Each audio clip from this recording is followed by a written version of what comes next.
Je quitte la longère familiale en même temps qu'Evrir. Le vent du soir balaie le village, et les lampes à huile commencent à s'allumer le long des rues. Je ne connais pas vraiment le village, dit Evrir en observant autour de lui. Pourrais-tu m'indiquer le chemin vers la taverne ? Je hoche la tête.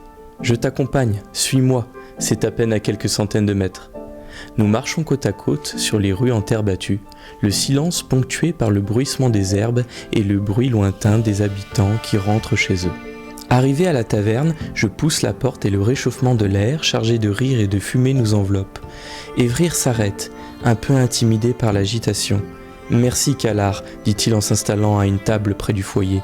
Je vais me restaurer et me reposer un peu avant de reprendre la route. » Je lui souris. « Très bien, profites-en, je vais rejoindre mes amis un peu plus loin. » Il acquiesce, ses yeux verts scrutant la salle, encore méfiant mais soulagé d'être guidé.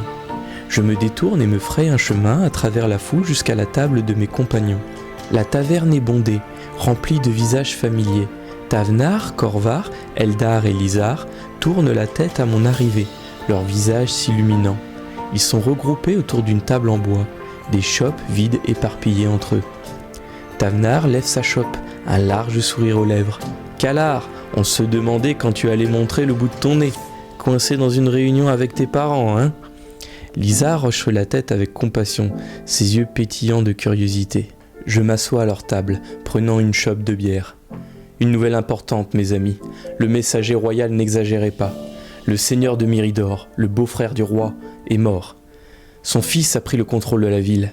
Notre roi veut réhabiliter la mythique voie de Valamir dans son intégralité, sur des centaines de kilomètres. C'est un coup politique. Il veut unifier le royaume autour d'un objectif légendaire commun. Il veut empêcher la sécession des villes du sud, et pour nous, nous avons une mission spéciale. Les yeux s'écarquillent autour de moi et le groupe garde le silence. Même Corvar, qui est d'habitude prompt à plaisanter, a l'air sérieux. Eldar serre les doigts autour de sa chope et les yeux de Lizar me scrutent, à la recherche d'un sens caché. Tavnar se penche en avant, le sourcil balafré froncé. « Alors, quelle est cette mission ?» demande Corvar à voix basse. « Et pourquoi ai-je l'impression que nous n'allons pas simplement faire une agréable promenade ?» Je réponds, l'air inquiet. « Que pensez-vous qu'il pourrait nous demander de faire lors d'une mission comme celle-ci ? Nous servirons d'éclaireurs, comme d'habitude. Beaucoup de gens nous appellent les jumeaux des Arush. Mais quand il s'agit de reconnaître que nous sommes les meilleurs cavaliers et la meilleure défense contre les Arush, il n'y a plus personne. D'un autre côté, dès qu'ils ont besoin de nous, ils n'hésitent pas à nous le faire savoir. » Eldar se penche vers moi, sa voix à peine plus forte qu'un murmure. « Pour être honnête, Kalar, il est probable qu'on nous confie la tâche de nous occuper des agréments. Tu sais, éliminer les pillards Arush, voire même mener la charge contre des menaces plus importantes. Nous serons l'avant-garde, le bouclier protégeant les équipes de construction proprement dites. » Lizar se tortille, mal à l'aise, baissant les yeux.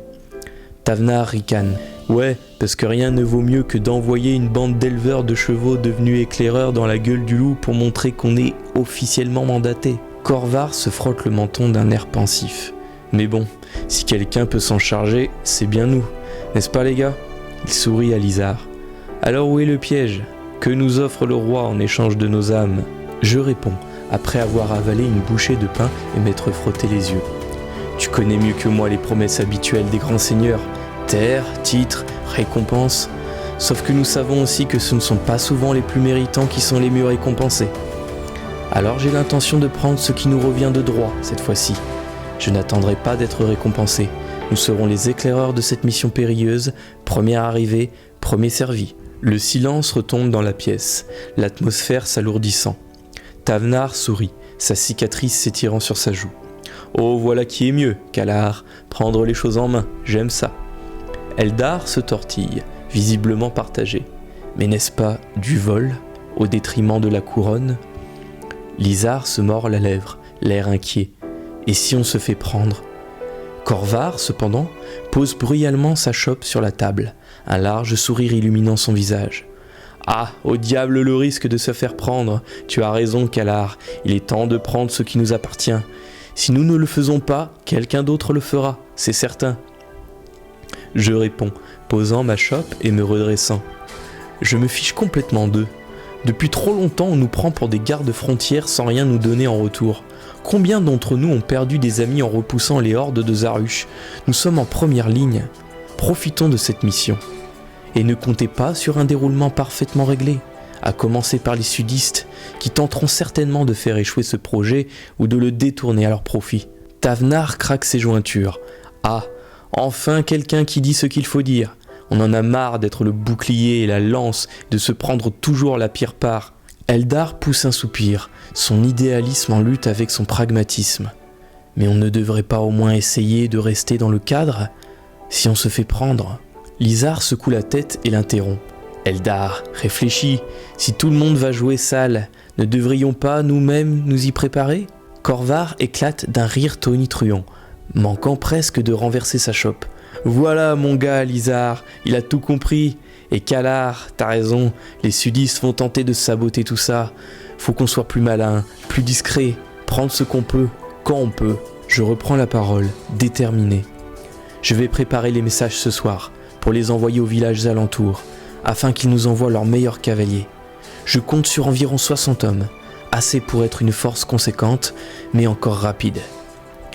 Mes amis hochent la tête, approuvant le plan. Tavnar se laisse retomber sur sa chaise, étirant les bras derrière la tête. 60, hein? Ça fera de quoi foutre le bordel si besoin. Tu vas écrire ces messages maintenant alors? Eldar sirote sa boisson, pensif. Et notre équipement? Faut s'assurer d'être prêt. Surtout si, comme tu dis, c'est chacun pour soi. Lizar pose une main légère sur mon bras. Kalar, on fait vraiment ça? On part en dehors des règles? Murmure-t-il, la voix à peine audible au-dessus du brouhaha de la taverne. Je reprends la parole, déjà concentré sur la mission. Chacun apportera son propre équipement. De toute façon, c'est l'armée royale qui apportera la majeure partie du ravitaillement. Nous en emporterons suffisamment pour le voyage jusqu'à la capitale où nous nous regrouperons avant le départ pour la route de Valamir. Mais il faut rester léger. Alors, nous n'emporterons que le nécessaire. De plus, je ne veux pas vider les stocks de nos villages alors que nous sortons à peine de l'hiver. Vos amis murmurent leur accord, comprenant l'importance de trouver un équilibre entre préparation et fardeau. Corvar fait signe à une servante à proximité de lui donner un autre tour. Oui, c'est logique. Plus on voyage léger, plus on peut avancer vite. De plus, si les choses tournent mal, on ne sera pas alourdi. Tavnar esquisse un sourire narquois. Et qui sait, peut-être même que l'armée royale nous surprendra avec du ravitaillement décent. Des choses plus étranges se sont produites, non ? Eldar lève les yeux au ciel, visiblement sceptique, tandis que Lizar esquisse un léger sourire, visiblement reconnaissant de cette légèreté momentanée. Je leur demande enfin s'ils ont des questions. Tavnar lève à nouveau sa chope et prend une gorgée avant de parler. Non, pas de questions, juste on se met en route, d'accord? J'ai hâte de voir dans quel pétrin on s'embarque. Eldar hoche la tête, l'air pensif. Ça va, juste fais attention à ces messages, d'accord? Je ne veux pas de détails. Lizar semble perdu dans ses pensées, les sourcils froncés. Je suppose que je suis juste nerveux, mais j'ai confiance en toi, Kalar. Et en nous. Ensemble, on peut gérer tout ce qui nous attend. Corvar me tapote l'épaule, la main ferme. On est prêt, mon gars. Quand tu seras. Je reprends la parole d'un air pensif. Nous partirons dans 3 ou 4 jours, le temps que les autres cavaliers des autres villages nous rejoignent ici. Alors préparez-vous en attendant. Mon annonce flotte dans l'air, ponctuée de hochements de tête et de murmures compréhensifs. Le groupe termine ses boissons, l'atmosphère s'alourdissant d'impatience. Le feu crépite en arrière-plan, projetant des ombres vacillantes sur les murs. Bon, 3 ou 4 jours, compris. Tavnar se lève et repousse sa chaise. Il est temps d'aiguiser mes couteaux et mon esprit. Eldar se lève plus lentement, se passant la main dans les cheveux. Je vais préparer mon équipement et prier. Lizar se lève, silencieux. Je vais m'assurer que nos chevaux soient prêts. Bah, 3 jours ce n'est pas assez, grogne Corvar, mais il est déjà debout, les yeux pétillants d'excitation. J'ai des histoires à raconter, des souvenirs à dépoussiérer. Les jours vont être longs. Le soir, je retourne à la ferme familiale et j'envoie des messages par pigeon aux autres villages afin de trouver des volontaires pour la mission légendaire qui nous a été confiée. À la nuit tombée, le village se calme et vous vous installez dans la ferme familiale. Vous trouvez un morceau de parchemin et commencez à griffonner les messages, prudent avec vos mots, conscient de l'importance de la discrétion. Vous appelez les pigeons, messagers entraînés qui ont bien servi votre village, et attachez les notes à leurs pattes. Un à un, ils s'envolent, portant votre appel au village voisin. Le doux roucoulement des oiseaux se mêle au bruissement des feuilles à l'extérieur, créant une toile de fond apaisante pour vos pensées anxieuses. Votre esprit bouillonne d'impatience. Qui répondra ? Viendra-t-il ? Le sort de votre mission et potentiellement celui du royaume tout entier est en jeu.